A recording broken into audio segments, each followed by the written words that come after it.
What's going on, everybody? Welcome into Jack Ramsays, Danny Marang, Brandon Sprague, and special guest of Locked On Blazers. It's Jack Ramsays' Locked On Collab. Mike Richman joins the show in his just lovely, fuzzy, just nothing but excitement-filled attitude. That's what we're going with here. What's going on, Mike?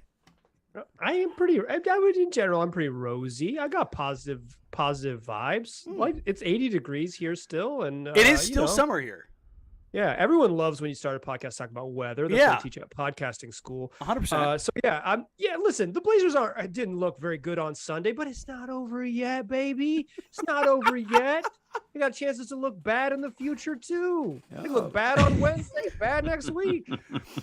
All right. Thank you for painting that picture for us, Mike. We weren't already down in the dumps enough. I really appreciate that. I love this.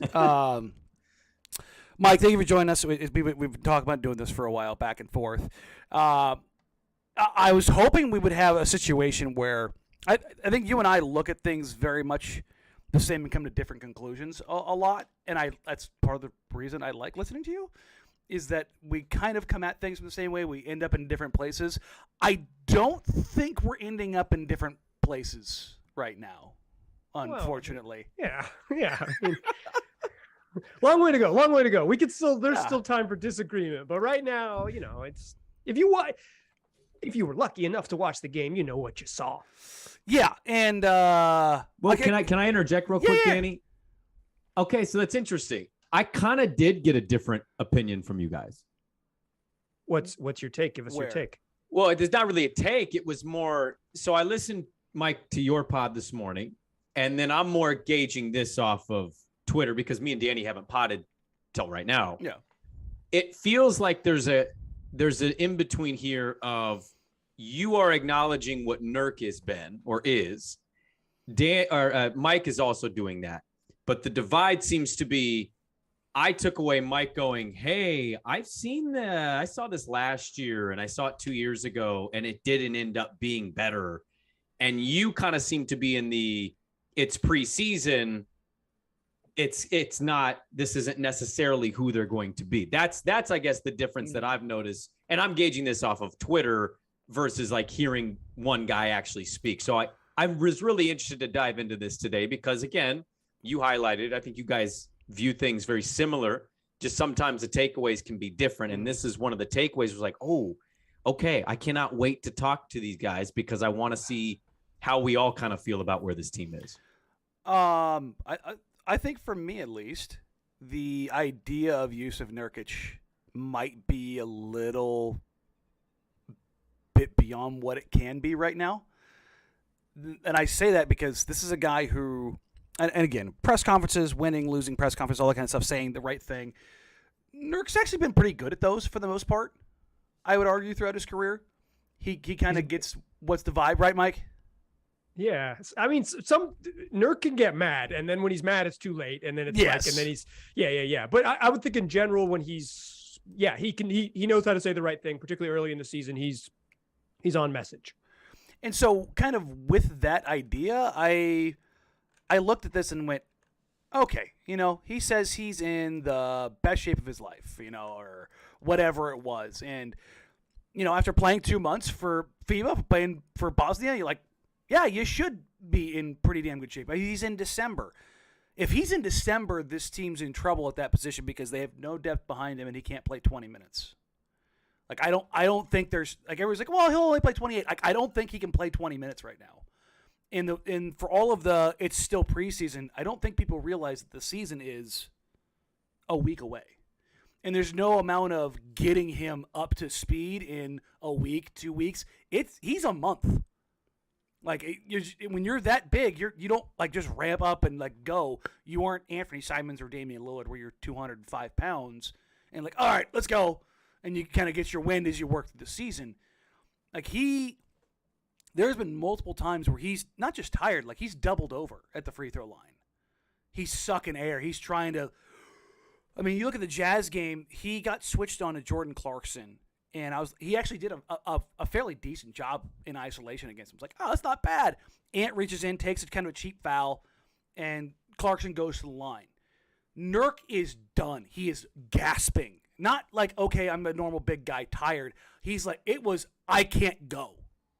He was done, completely cooked, and I was like, oh, this is a problem, because as soon as you saw him coming off the floor, they changed who they are very drastically, and it's not even just the depth issue, it's how they're playing when they go small. They're playing faster, but they're playing faster and sloppier at the same time. So it kind of exacerbates some additional issues, whereas I think at least for me, you're looking at Nurk to be a stabilizer. Like, let's go ahead and lock down the paint as a big body. Let's run some offense through him as a playmaker. Let's kind of just – that's your pace. Because part of the reason that they control pace is that Nurk's not running up and down the floor and Dame doesn't play fast. So your slow moments are supposed to be with those two guys, and that's where the control is supposed to be demonstrated. It hasn't been there. And then you get to the second unit or the off mixed units. They're playing fast, but they haven't played with each other, so it's just kind of everywhere. That's where I sit, at least with Nurk right now. Like, is that jive with what you've seen, Mike, or are you seeing it differently? Yeah, I mean, he hasn't looked very good. I think in general a lot gets put at his feet because the roster behind him is so whack. Yeah. So, like, you know, if he has a bad night, it is more detrimental than almost anyone else on the team. Yep. I mean, Dame for sure, but it's like which is probably unfair for him, but like that's not going to change. It's still going to be there. He's actually, like, I know I don't want to do this because I've pledged to never look at the box score in preseason, but I did, y'all. I have looked at some box scores of the preseason. I'll admit it. He's kind of shooting fine. Like, it feels like he's missing a million layups, but he's kind of shooting fine. Yeah. He doesn't make free throws, but whatever. He's like a 70% free throw shooter. That's just going to be who he is. Like, yeah. Yeah. He's just a basketball player but like, he's kind of shooting fine. It feels like he's shooting way worse. He's kind of been okay. So I'm probably not like, I'm not high on Nurk's. Like, I don't think he's looked good, but I think the panic is much more about as much about his coworkers as it is about him, because like, you need Nurk to give you 30 minutes or 27 and a half good minutes, or it's like a lot of Olivier Sarr. And that's should probably get used to. Yeah. He seems to be the backup center all of a sudden. So yeah, like it's a lot. Brandon, I guess, what's Nurk's peak? Like, what does best Nurk look like, and how long does best Nurk exist? Yeah. I mean, come on, man. How long does it last? I mean, it's probably a 2 week. Question. It's probably a 2 or 3 week run at peak, and in then March. Like in March. And for me, it's mostly like peak Nurk. Like, for this team, you know, it's probably something like 14 and 12. Yeah. You know, it's not through the roof stats, but he's probably being pretty dominant for them defensively, even if there's holes around him. He's aggressive on the glass. He's not allowing easy putbacks. He's not, as Danny mentioned, he's not hunched over to free throw line gasping for air, which is kind of odd because he played in the summer. So it's like, how can you be, I guess, out of that much shape? But I think, Mike, what you're hitting on is right, because it has been alarming. I mean, it's been a little alarming to me. I've talked about this already. His shooting percentage is fine, but he's like a minus 18. And I'm not always a big plus minus guy, but like, it kind of feels representative of what we've seen. Yesterday was a total collapse. Yeah. And I think it kind of is pinned on him because, one, you're talking about a player who, when he starts playing, I don't know, Mike, what the percentage of Blazer fans going to go, oh, Olivier Sarr, what's that percentage going to be? Over 12%? I would bet the under on that. No, hey, there's some nerds out there. There's some people who are excited about Olivier Sarr. There are, but when you fill the Moto with 20,000 people, oh yeah, it's gonna be like 2,000 people like, hey, Olivia, and they're like, who the hell is? Where is she? Who are you talking about? Like, that's just what it's gonna be. And so, fair or not, Nurk just got the bag. And It was 4 years guaranteed. And again, we shouldn't do this. Sometimes we do it and it's not right. But I think for him, it's going to be a lot of, hey, you just got paid.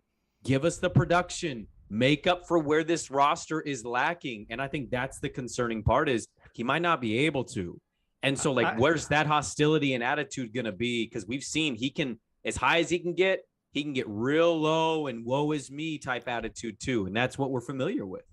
Yeah, I said I did like a little player preview, and I was like, the worst case scenario for Nurk is like if anyone at any point mentions how much money he makes, and we are not yet through preseason, and a popular Blazer podcast is mentioning his salary. So we didn't even make it to game one. We didn't even make it to game one, and Brandon's out here like, oh. I know how people think. I know how fans are going to think. Well, you've got a comment right now. How is that contract viewed throughout the league? Right. Not favorably, but I didn't. In my talks, it was the money was not the issue. It was the fourth year. It's the years. That's what I was hit with more often than not. Like they're like starting center like 16, 18 million. Like that's pretty normal. But yeah, it wasn't wasn't just sort of a natural guess. We would have said, I bet Nurk makes $15 million. Like he was making 12. It's like he gets a 25% raise. Like, you know, he agreed to not play basketball. He got a tanking raise. Yeah. He agreed to not play basketball for them. So it's like, you know, you knew he was going to get paid. So he got paid a little bit more than you would have guessed. Sure. But it's the longevity. It's the guaranteed money. It's all of the, I think that's it. Danny, I'm curious. Brandon asked us this. Does preseason matter? I am of the mindset that it does, and it always has. I know you're a newer adopter to paying attention to preseason mattering. Sunday was the first preseason game that's ever mattered to me.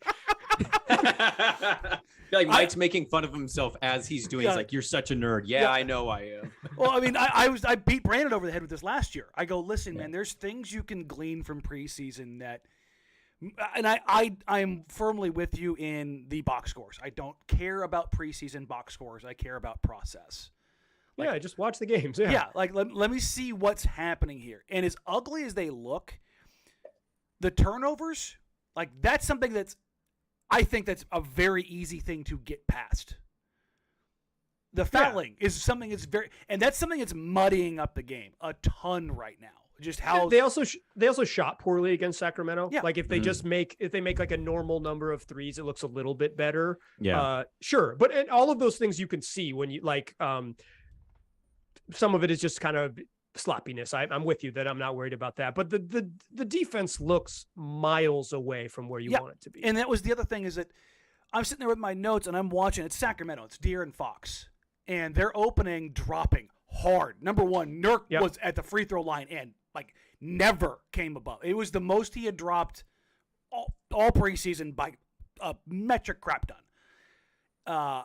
Anfernee and Dame, whoever was on Deere at the time, they were treating him like Russell Westbrook. They were going under, hard under. And so I was like, I mean, because that's how you treat De'Aaron Fox. I think he's a 28% career 3-point shooter. Like he doesn't take pull up mid rangers really very often. He's keep him out of the paint. He's like probably the fastest or second fastest point guard in the league with the ball in his hands. Like, let's contain this guy.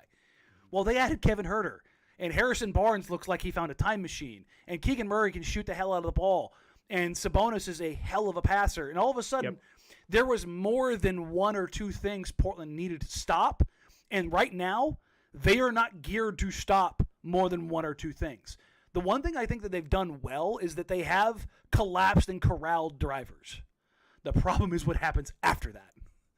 The kick-out packs, the cross, the X-outs, the recoveries, that's where it's been really bad. Would you agree? Or Oh, yeah. Yeah, I mean, it's where they struggled last year is a third action on offense. Yeah. It's like, hey, we know what they want to do. The first thing they want to do is he wants to go left. Let's not let him go left. Okay, we sent him right. Okay, we check that box, baby. And then it's like, got 1 foot in the paint, and then what? Yeah. It's like, that's been their issue, is the second and the third and just the rotation stuff and trusting each other. It's why playing a more aggressive style defense hasn't suited them, because you got to cover for each other in that aggressive style defense. I'm not out on it as like a idea, but one of the reasons they've struggled with it is because it demands that you make 5, 6, 7 rotations within a defensive possession, and they haven't even been good at the third one. So I think a tough thing, I think you guys are hitting on some good stuff, and I think a lot of people are noticing some of this, but like breaking it down is always helpful. The one thing I would say, and it's a little more simplistic than defensive coverages, you quite literally watch the Kings be better than you. And I think there's an idea I was talking to a couple of friends after last night. I have a group chat of Blazer sickos, and it was a really interesting kind of back and forth where I just kind of like threw something out, and then I sat back and like saw the Sharks eat. And it was basically one takeaway was, and I thought this was interesting, it's a weird team in the sense of you like the pieces. They're not sure about Josh Hart being a starter. Like, what's that about? He seems like he's more valuable coming off the bench for you because of what he can do. But they're also just kind of looking at it as like, you didn't significantly upgrade your roster. Dame is 32. You look around the West. I mean, I'm looking at their first 5-6 games. They could very well start 0-5. And it wouldn't surprise me because of the teams that they're playing. Their schedule's tough. Phoenix is a big wild card here because we don't know if they're going to have totally weird vibes or just get it going. But I think it's just more the uncertainty of where you sit in the West. The uncertainty of, is Gary Payton II coming back really going to change much? No depth at the big. No idea if Chauncey still to this day is a good or bad coach. We have no feel for that. And the Dame clock is ticking. And so you add all of these things in and everything you guys have talked about so far, I'm like, yeah. But I think a lot of people, man, some of these big picture things are looming. And it kind of is weird because it was looming with them last year. And it's not fair to Joe and company, but it seems like it's this residual carryover of, oh, you didn't go get a 4-time All-NBA guy next to Dame. Well, and then you start to question things and you start to wonder what their place in the Western Conference is. And then you pair that with the Kings, the Kangs, making them look how they looked last night. And you got to give the Kings a little bit of love. You've got to give the Kings a little bit of love. I'm just telling you. They make a lot more sense than they've made in years. They're the Kangs until they're not the Kangs for a lot of people. Oh, for sure. For sure. And also, like, if the Blazers had lost that game in the third quarter, like one bad quarter where they look bad, then it's like a little bit, oh, yeah, you know, they had 8 minutes where they sucked.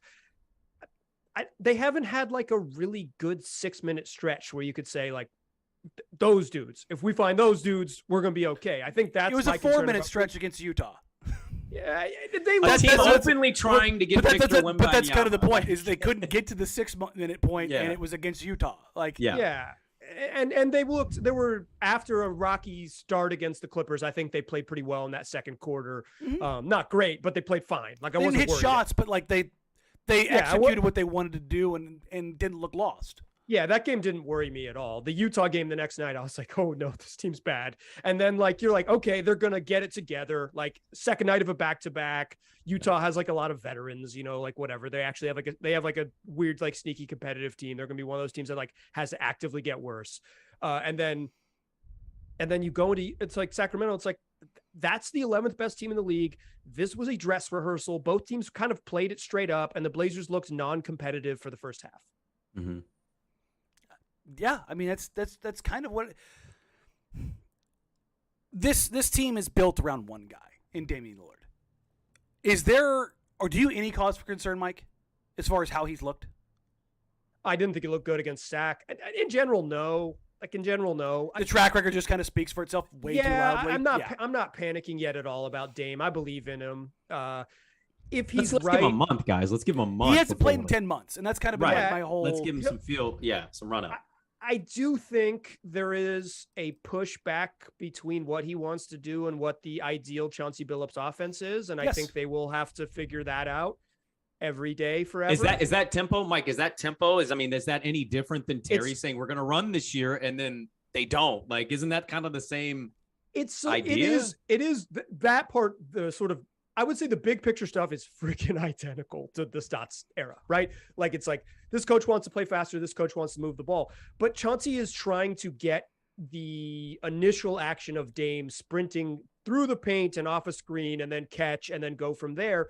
And like, Dame wants to survey and look around and screen and rescreen and all, you know, like he doesn't want to run off screens. He doesn't want to have to do actions to get them to run an empty side pick and roll. He wants to just walk into it.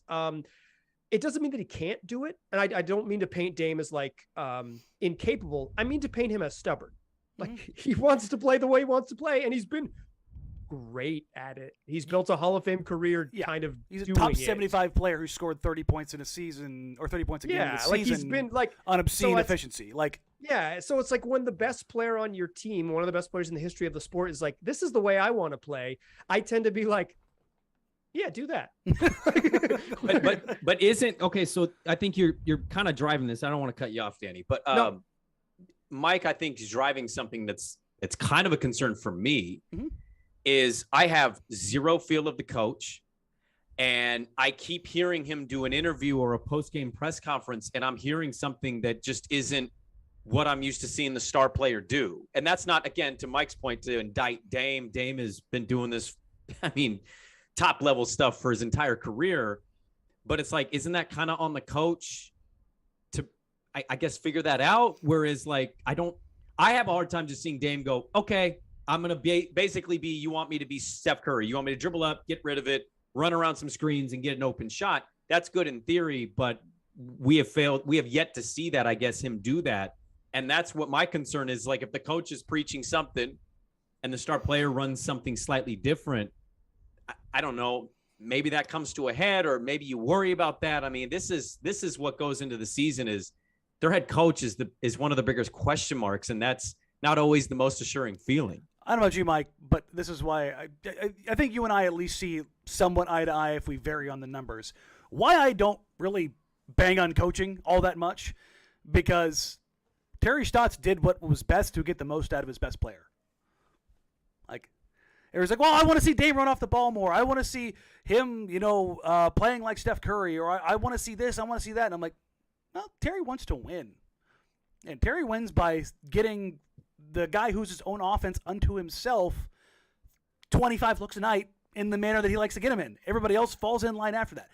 I think that what's going to end up happening, at least if you're talking about a successful Blazers team, that's a marriage between Dame, and not just Dame, but Dame and Chauncey mostly, because those are the guys that are most important in this scenario, is that there does have to be a happy medium in that. I think that the starting unit, number one, we'll talk about Hart here in a little bit. Hart needs to come out of that so they can kind of make things make a little bit more sense. But I think they need to be a Damian Lillard unit to start and end games. Spread, pick and roll, screen and rescreen. That's where you eat. The other stuff comes with the other guys. And that can be a problem in the locker room if you don't navigate that well enough. But as far as if anybody has the cachet to say, I'm going to go do it this way, it's Damian Lillard. But you run the mixed units if Anfernee running the bench units, or even if Dame's running the bench units. But if it's not holistically the starters or that closing group, I think the big thing is you go with what works with Dame. With the other guys, you do a little bit more Chauncey ball. You get everybody involved. You keep things going. And yes, it's a little bit clunky, but I think that's how you try to maximize this. And it's the same thing on the defensive end. If Jusuf Nurkic is out there, you're not going to play a heavy blitz coverage and switching everything. You're going to go into drop. You're going to have to deal with it. Some nights you're going to have some shooting variance. It's going to kick you in the nuts. That's just you have a center who's 7 foot, 300 pounds, who can't play above the 3-point line 80% of your possessions defensively. It's just not something that's in the bag.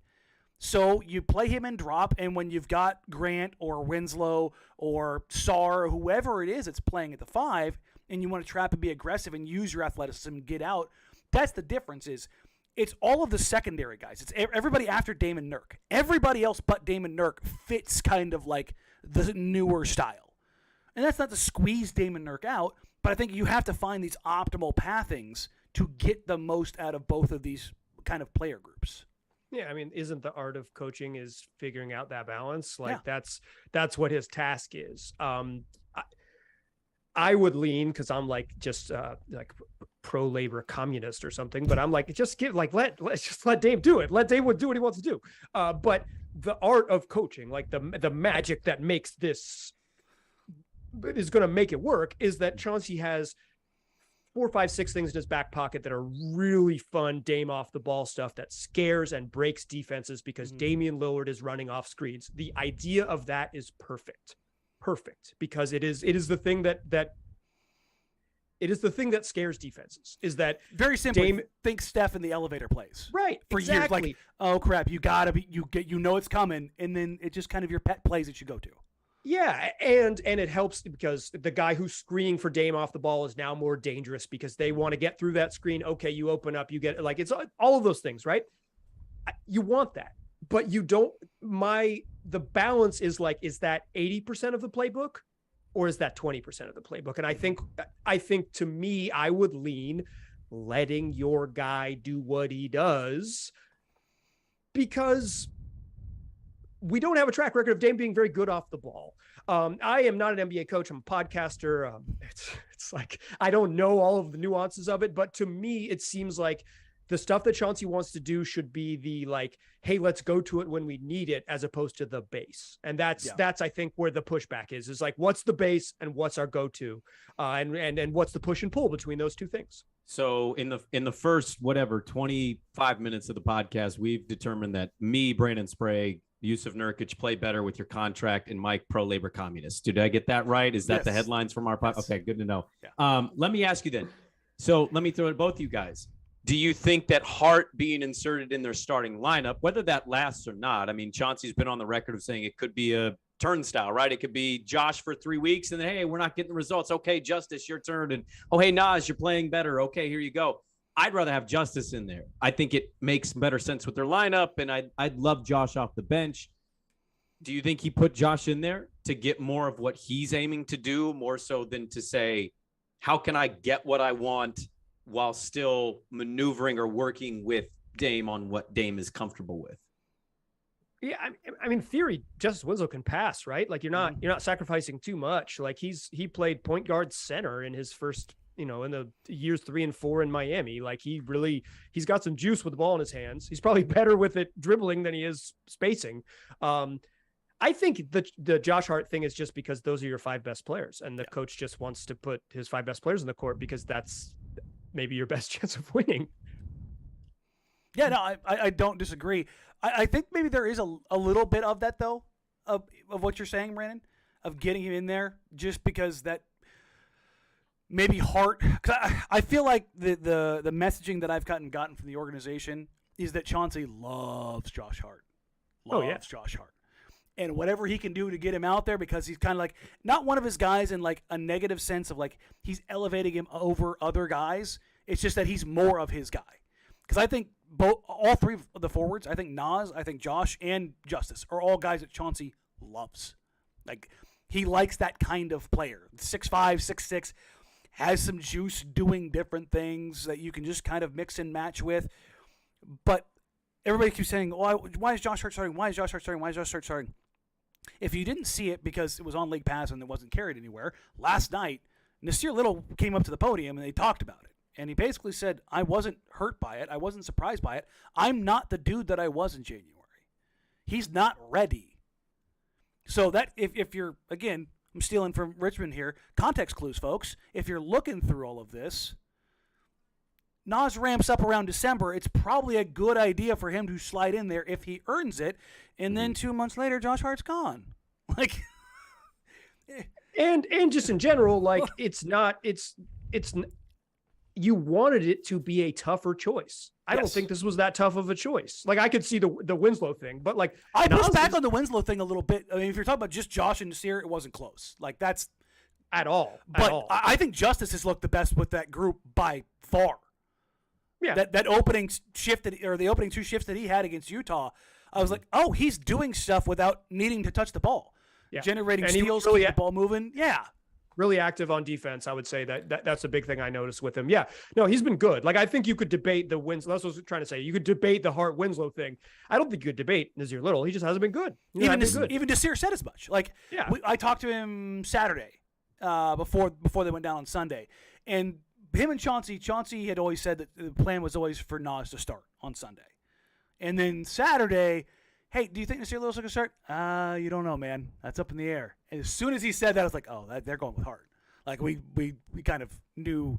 And we had Nas come over, too. And, he was kind of like – and he wasn't – the weird thing was he wasn't the sad puppy. There wasn't any of that. There was like, I'm not there. Somebody had pulled him aside and told him, you're not there yet. And he had kind of – I think he's accepted that. Nas has good vibes though. He's not a powder. This is not a sour like this is my job. It was none of that. I don't want any of that for anybody to think that that's a situation. This is just him not being healthy for the last 6 months and ramping up. I would very much imagine that by December he has a good opportunity to be out there starting. So what you want. What you want is. Oh, go ahead. No, go for it. Well, I was just going to say, too, I think the other part of this, too, is you talk about Nas having good vibes. It feels like the team has built some good camaraderie with that California trip. And, but I am curious. You guys look at the schedule. I mean, Jesus, Sacramento, Phoenix, Lakers, Denver, Miami, Houston. Okay. Well, we talked about this. The Phoenix, opening third Miami, of the schedule. Charlotte. I mean, it's ridiculous. Yeah. And I guess I'm curious, too, because I don't want to, I'm not pointing fingers at any one person, but this team just went through this where they didn't start well, and vibes and, kind of just the locker room just wasn't meshing. It wasn't going well. I guess I'm more curious, too, if they struggle to get their identity going. GP2 doesn't sound like he's going to be ready by the start of the year. It's going to take a couple games. Defensively, they could struggle. They don't have depth behind Nurk that you really trust.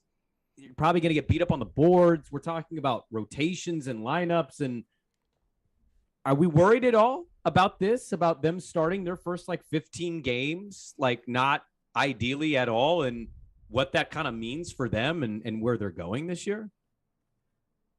I think it depends on what you think the end is. If you think this is a team that's one of the 5 best teams in the West, yeah, you should be worried because they don't look close to it. If you think this is one of the 10 best teams in the West, yeah, no problem, baby. They could be 10th.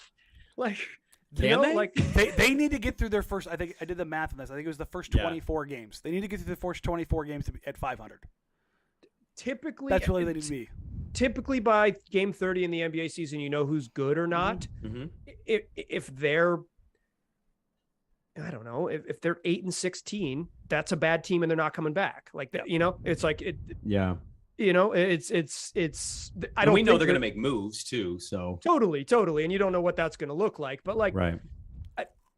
I would be if you were someone who's this team's upside is home court advantage. Yeah, I'd be worried because they don't look close to that. If you think this is pesky play-in team with a chance to be more, yeah, I'm not freaking out yet. I think that is the difference between me and Danny, because Danny's saying hey, they'll get there. It's so early to determine what they're going to grow into, and I'm nah, I seen it. I'm saying you're not wrong. I'm at the point of even though I am beating up on the things that I know, Nurk's not in shape. Dame is not ramped up yet. Jeremy Grant, we haven't talked about anything positive. Jeremy Grant is very good.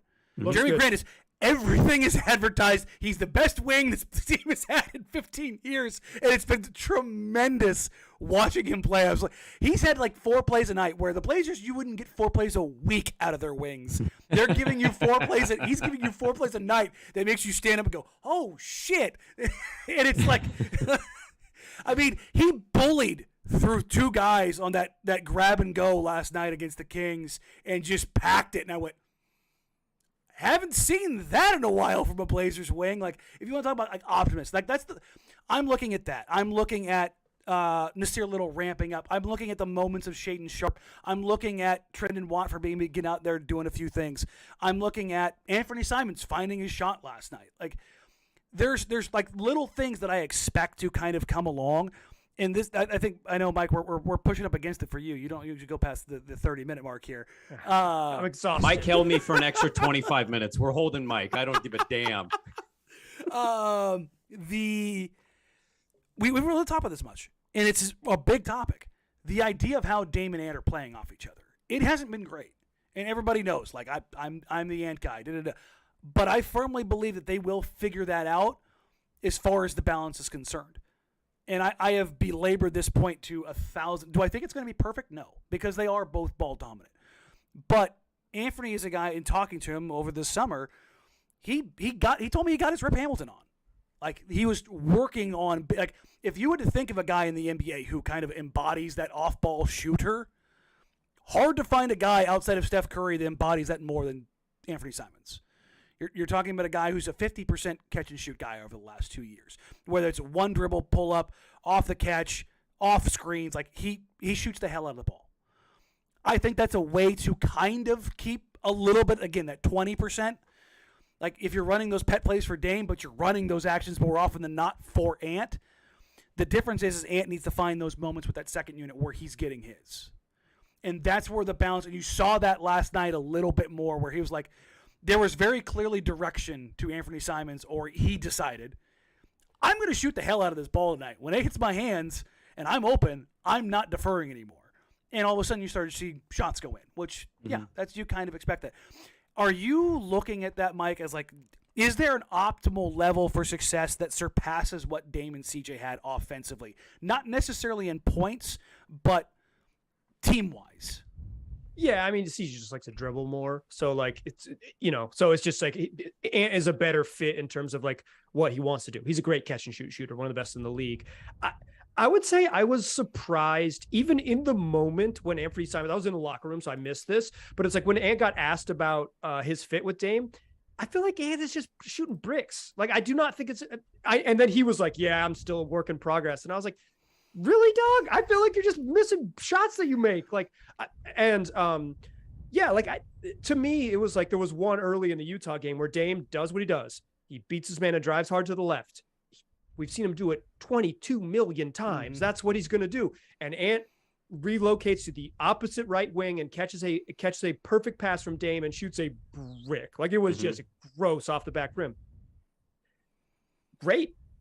Like, great. Yeah, you take that play all day. The process was great. Yeah. Great. Like, and if that goes in, then it's like, damn, Dame and Ant are really balling together. Right. But it's like, remember the bricks. Like, I'm not worried about them at all as a fit on offense at all. I have zero concerns about them on offense. They might suck on defense. Let me say this offensively too. I mean, for anybody out there worried about, hey, Ant's not shooting the ball really well, and how does it look with him and Dame? Can you please tell me what the numbers were the first 2 months of the Dame CJ era when it started? I'll wait. No, you don't know it because all you know is like 6 years of history. You don't remember the first 2 months. So let's let him gel a little bit. I do think CJ had 37 in his first game. Okay. Well, Mike, get the hell out of here. Okay. Nobody cares about box score, Mike. If you want to talk about when they first started together in the Memphis series. Well, you know what I mean? No. I'm just saying. CJ averaged 15. Like, it wasn't like otherworldly. Sure. But I'm saying is like, we're projecting. Yes. We're projecting a partnership off of 6 years instead of saying, hey, can they play for 2 months together before we have some hot take? I think Mike is hitting on probably the biggest thing, and we've kind of mentioned it here. It's crazy because, like, I'm watching this, and Danny, we talked about preseason last year. Mike, you're kind of in on it. Not everything from preseason is going to translate exactly how it is, right? Some things are going to be different, good and bad. But I'm going through the West, man, and I'm going through the schedule, and I'm like, I don't think they're better than this team. No. And I'm like starting to get more down on them than maybe where I was, because one of the things I've noticed is that defense is awful. And I don't know, as big a 6'3" as he is, I don't know if a GP2 is coming in and go, hey, guys, we got to figure it out. At the end of the day, who are you closing the game with? Probably Dame and Ant in the backcourt. 100%. 100% chance. So, like, that's a side of the ball that's ultimately going to make or break. I never buy him as a 5 seed. But, like, to make the playoffs, I would assume is the goal here. And if it's not, then I don't know what it is, but I would assume that's what it is. They're going to struggle if they don't figure that out. And I guess I'm asking in October 10th, will they? Was one player coming back really going to change everything for them defensively? Because I don't know how much defense we're going to get from certain guys on this team is what I would say. Boy, do I got a podcast for you. It's called 4 Reasons for Optimism about the Portland Trailblazers. Available on YouTube. Premiering on YouTube tonight at 8:30 p.m. Subscribe to the Locked On Blazers channel. And about at the 16-minute mark, we'll talk all about Gary Payton II and his impact on this defense. Mike, you can't piss on people for 45 minutes and then give them a hand up and like, hey, why don't you come up? You're a little wet right now. No, listen. I do think there is a real cascading effect of putting one more good defender in the league or in the lineup. Put one more good defender in the lineup. Josh Hart looks like a better defender because his ask is different. Put one more good defender in the lineup, and Jusuf Nurkic is not out recovering at 19 feet. He's back at 9 feet because he didn't have to come out as far. You're not going to vault them into the top 10. But there is like a cascading effect of just like less bad defenders and also like maybe legitimate good defensive lineups, like more combinations where you have an above average defense. Like I think it's possible. Yeah, in general, this is gonna be a bad basketball team on that end of the floor. They just don't have the personnel for it. And on nights that Nurk isn't the guy, they don't have anyone else to go get. Like it's a roster thing for now. And at least early part of the season, it's just a truth with them. That's why the offense has to kick ass. If you believe in this team, you believe that this is one of the 3 best offenses in the league. And I feel like that is much more concerning from preseason. I don't like the defense being bad. You believe it, right? Like you saw the names on the box score. Like, come on. But like if this team is going to be good, the offense has to be really good. And that's for me. I'm much, much, much more concerned about their strengths not being strong than their weakness still being weak. Gotcha. Like, I mean, again, all caveats aside of me being the Ant guy, I've seen moments of Ant better defensively, and I've seen moments of Ant worse defensively so far in preseason, where like he's shined in individual isolation when he's not had to deal with pick and rolls. Like they're legitimately good heads up defense. And then when he has to navigate pick and rolls, sometimes he gets caught on it. Sometimes it's a little too much, or sometimes he's a step too late, or he goes under when he should go over. Like there was, it wasn't De'Aaron Fox, it was Kevin Huerter. He went under on Huerter, and Huerter just yacked on him. It was like, oh yeah, no, you can't do that with him. And I think that's just some scouting stuff, and you gotta clean that stuff up. But being that guy, being the starter, and this is always I think the biggest thing. It's not just the offensive workload; it's that in that starting lineup, you're no longer going against second units. Like, your defensive responsibility is a dude across from you. And so you have, for those 6 minutes in that first quarter and then those 5 minutes in the fourth quarter, you have got to dial that stuff in, because it's not just about you hunting. Like, when you're like a bench guy or 6-man, which everybody wants to keep putting Anfernee Simons in, it's not happening. Calm down. But hunting those matchups. Wait, people want to do what with Ant? They want to stick him on the bench again. Well, you see, if you move CJ McCollum to the bench, then it solves the problems. It would free up Mo Williams, and then you'd have the solution you've been looking for. You start Will Barton, and then you've got it all figured out. It's funny that we can go back to 2013 with this very easily. Oh God! It's the same thing. Brandon was doing night radio shows back then. He was on a 9 p.m. He was on a 9 p.m. radio show. In fact, I'll give you a hot take.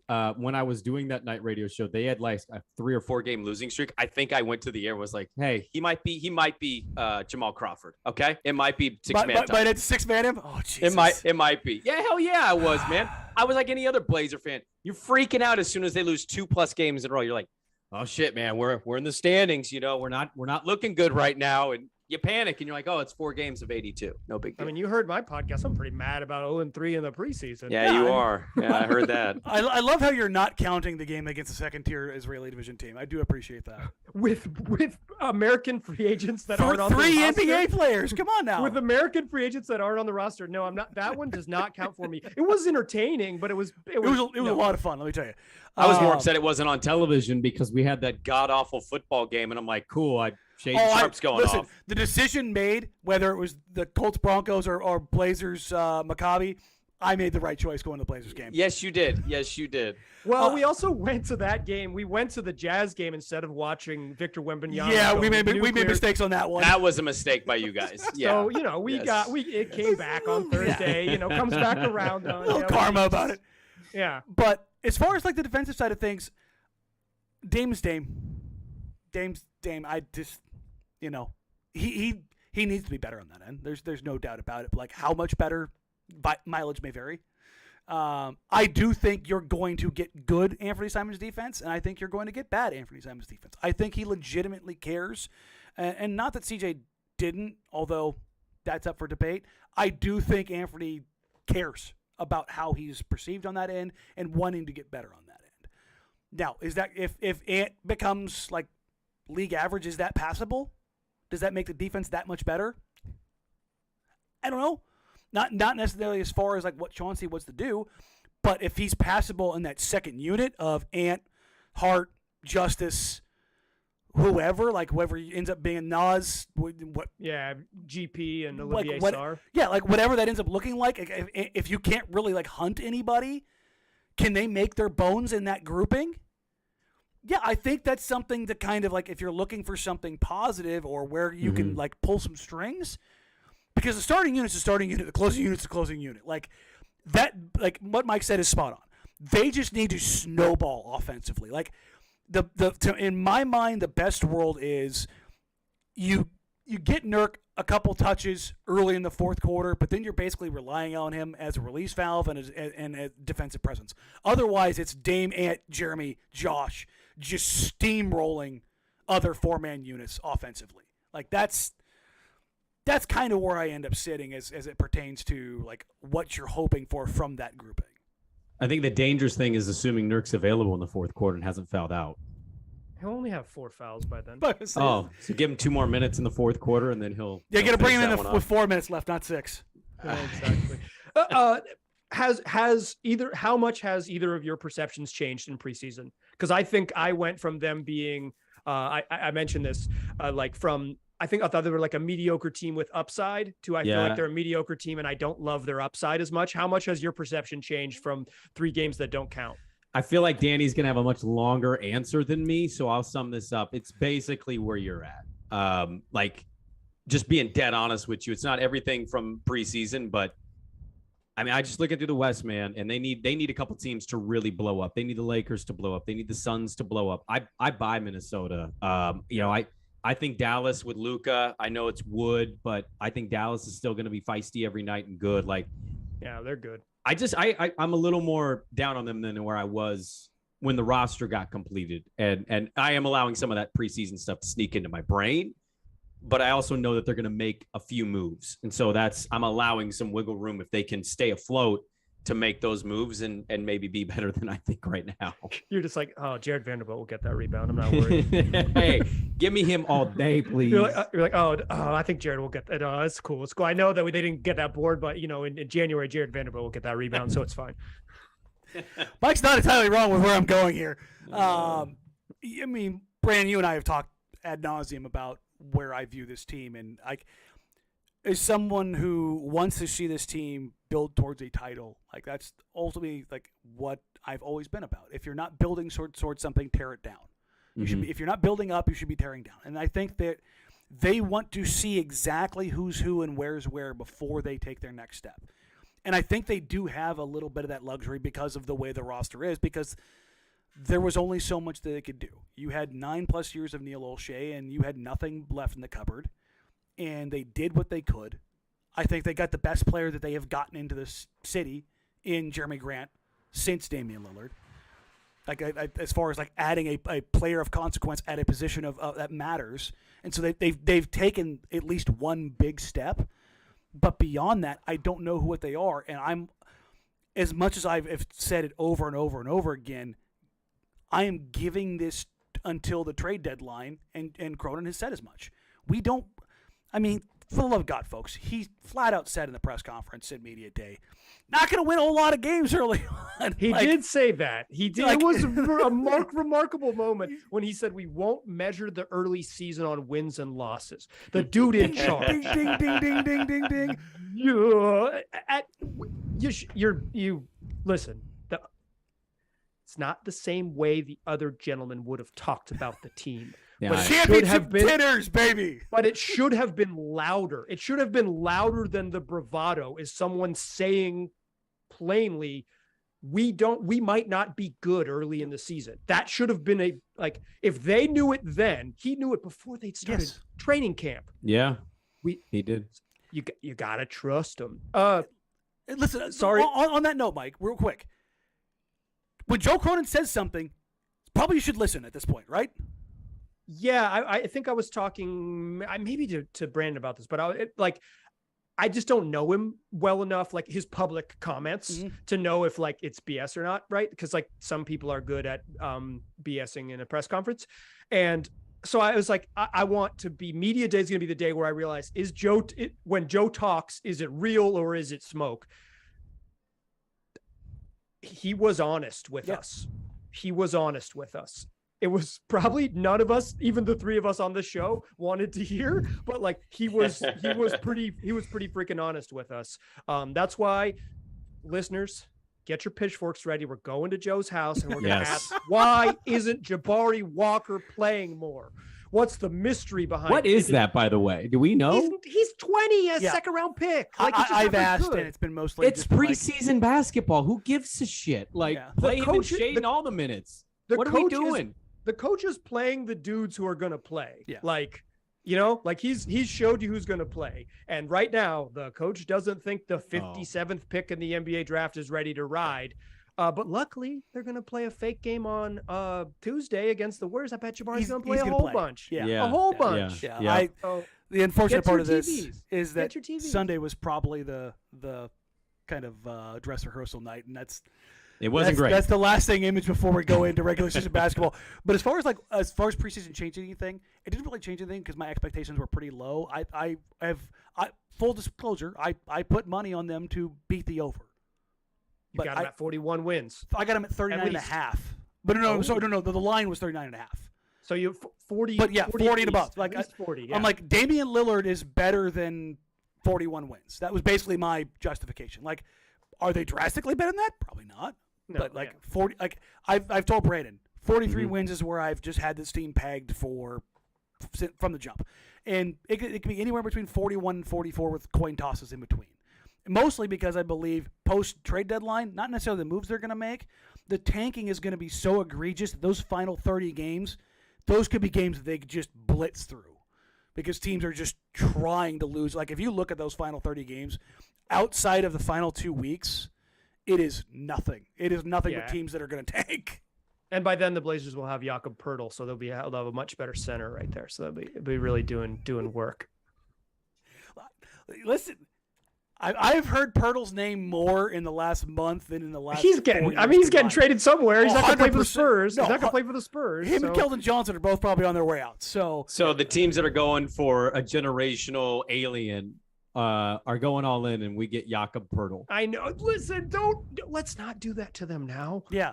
Let's wait. Let's go. Hold on. That's a level of negativity. I think we should wait for a little later. I had noted here like their last 2 years have been awful, and you on your podcast were like, "Hey, we saw this coming the last 2 years. I just didn't believe it. Now I'm believing it." I'm like, well, I had notes in here like, should I ask Mike about what guys he's looking at for the trade deadline right away? Like, I was like, no, let's not go that far.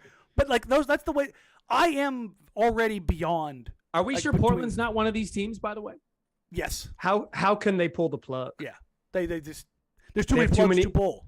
Yeah, they got too many they got a big plug and then there's some little plugs. No, those other plugs are when it comes to tanking, those plugs are big. Yeah, to me, like last year was so egregious that they'd have to do something similar, but to like precipitate that, they needed Damian Lillard to be done. Like, no I guess what I'm asking is how bad is it where the situation there's health isn't a problem and it's just bad. If they're like 10-11 cusp at trade deadline, which is totally reasonable because the West is just loaded, I am going to be banging the drum for jumping out of the airplane. If not even for Victor, like this draft is loaded. Yeah. This is a generational class. Like if you're looking for your saviors, ladies and gentlemen, this draft class has got them. I will say this. I do think the quality of the draft class and the uncertainty of the Blazers' talent makes them pretty unlikely to want to get out from under that Chicago pick. I think they're going to want to hold on to that. Yes. Keep maybe we'll be in the lottery again type of thing. They are not going to remove those protections at the trade. 100%. No. 100% because it's too risky for their situation. So if you're in the chat right now concocting a fake trade, take that out. Yeah. Don't put that asset out. Yeah, because they're not getting rid of that. It just doesn't make sense for their situation. All right, we're running up against this. We'll get you out of here, Mike. Go ahead and plug. You said you have your latest. It's dropping here in an hour and a half. Yeah, you can also listen to me 6 to 9 a.m. on 1080 The Fan, or if you come back at noon, I'll also be available there. Noon to 3 with Danny and Dusty. I'm the new guy, and they put my name first, baby. What do you know about that? It just sounded better. Listen, we've actually done internal polling on that. It's interesting. Did you? Oh, Release the numbers. Because I said dude, Dusty and Danny. I don't care. Well, the problem is your co-host couldn't care less either. That's what's he couldn't care less. But Mike, I'm glad you mentioned the third, your third favorite person on the morning show with the two hosts. Hey, I will say, when I did those power rankings on my favorite local radio hosts, Danny hadn't been hired yet. Yeah. Okay. So I move up to 2. 2 or down to 4. Is that Quattro I see?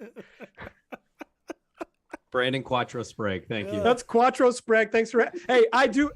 This was fun. Thanks for having me on, guys. This is a blast. I have a daily podcast. It's called Locked On Blazers. If you don't know about it and you thought that anything I said here was stupid, you can just go find me on that YouTube find him and channel. leave it in his comments. Yeah, exactly. Tell me to my face. Pump the algorithm.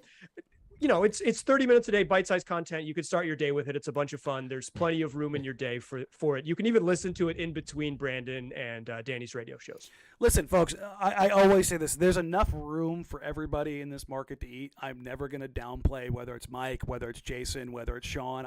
That's like everybody. You don't have to choose one. Like that's why I like having everybody on. It's this hyper competitive, like I have to be isolationist like landscape that you see in media all over the place. So go support Mike. Follow him on Twitter. Follow him on. Don't follow him on Twitter. He doesn't like that. Send him emails. There you go. There you go. LockedOnBlazersPod@gmail.com because Locked On Blazers was already taken. Love to see it. Wait, what's the handle? I think I tagged the wrong handle in my tweet for today. No, the Twitter account is Locked On Blazers. Okay. But when I inherited the show, I didn't ask for the email login, and then it was too far down the line. So Gotcha. I have the worst email that a podcast has ever had, but it's too late now, and you can find me there, LockedOnBlazersPod@gmail.com. See, perfect. You can find Brandon and I at 1080 The Fan. Brandon from 6 to 9 in the morning with his co-host Dirt and Sprague and Swag, who's out for the week. And then I will be on with Dusty, as always, noon to 3 on 1080. You can find us on social media at Danny Marang, at Brandon Sprague, at Mike G. Rich. You can follow the show at Jack Ramsays and at Jack Ramsays on Instagram as well. Thank you all so very much. We appreciate you. Love you. Go enjoy the last preseason game for the Portland Trailblazers Tuesday night. It's on TV. Look at that. At least that was last word, right? Like nothing has changed. Okay, cool. Thumbs up across the board. Everybody go enjoy the rest of the Monday Night Football game, and we will catch you guys. We will be back on Wednesday. Sean Hyken will join the show, and I'm sure he has nothing but positive things to say, just like Mike. Until then, take care, and we'll talk soon. Have a wonderful night, guys. Bye.